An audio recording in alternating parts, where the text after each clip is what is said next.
here's my support for why I think you should agree to give us this. I mean, do you just leave that out then, basically, and just say, here's what we want? Or would that be another discussion? I usually do not have it in a settlement letter because I have to assume that the other side of the case, the other lawyer, knows the law as well as I. And if I get some lawyer telling me what the law in the state of Ohio is, it's not helping in our communication skills. What I do frequently, though, is I will support with attached documents why we should interpret this account as having this value, for instance. Why this is separate property and not marital property, as opposed to simply saying it. At some point, you're going to have to send over those supporting documents, and sometimes, if that is a crucial issue in the negotiation of that process, sometimes it's helpful to send that document right then. So you are providing some backup for where you're coming from, but you're just not preaching. You're not preaching to them. Yes, and you're not telling them, well, your client needs to pay support because, you know, he was a schmuck to her during the marriage, because you know, that lawyer's got to turn over that letter to the client, and then they don't want to have to be in a position of, now I got to defend my client, and it just wastes a lot of time. Is that possibly a DR situation? In other cases, legal arguments may be important as to why you're going to win and they're going to lose. And you don't just assume the other attorney knows that. If you don't think the other attorney knows the law, then you've got to educate the other attorney. I'm making the assumption that the other lawyer knows the law. Now, if there's a disputed issue in the law, then you would want to refer them to, you know, the basic cases that would support your position. But if in these negotiations, you have to assume, I think, that it can go either way.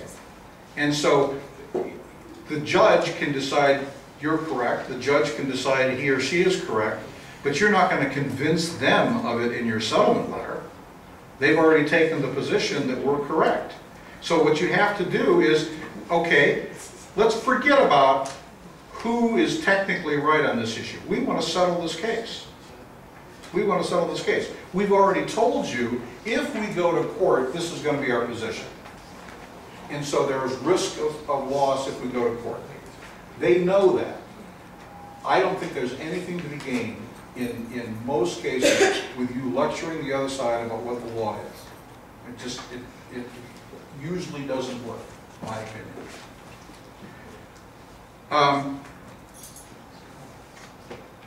I like to organize my settlement letters almost like a contract, almost like a separation agreement. I like to use headings and subheadings and numbering. It makes the process a whole lot easier. If you're responding, if your opponent has used, you know, some sort of organizational system in his or her settlement letter, then use the same system, even if it's not something that you would have done.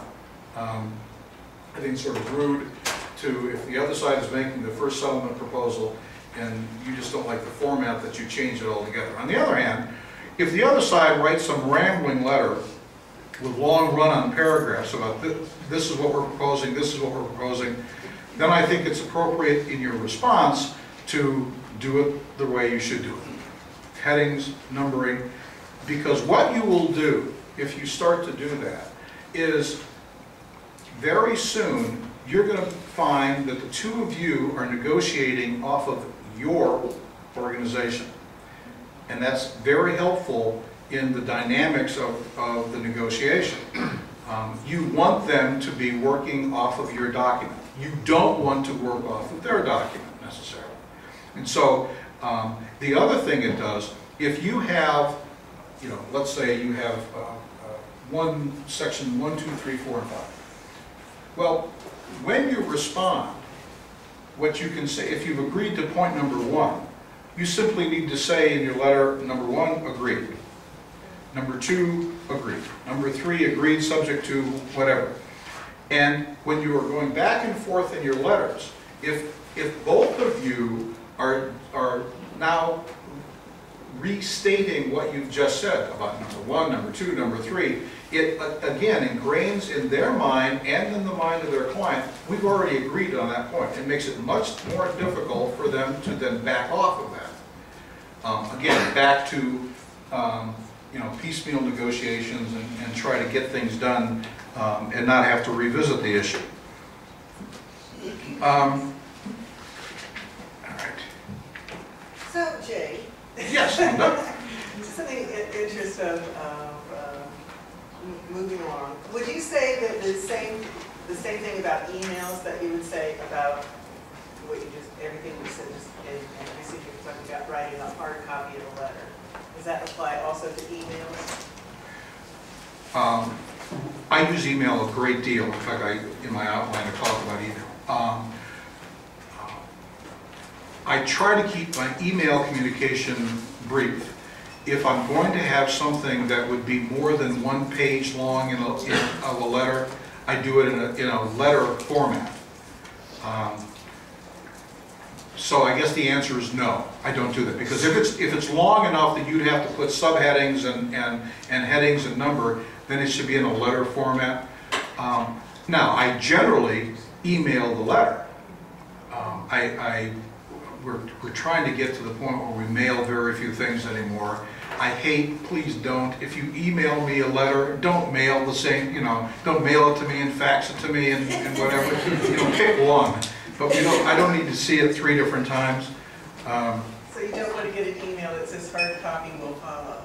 Yeah, right. Yeah, I don't need that.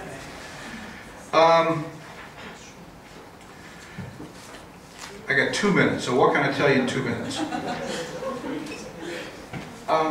I've had people, attorneys that don't know me personally. I've had this from out-of-state people a lot. You'll get a document, and it'll be a PDF document as opposed to a Word document.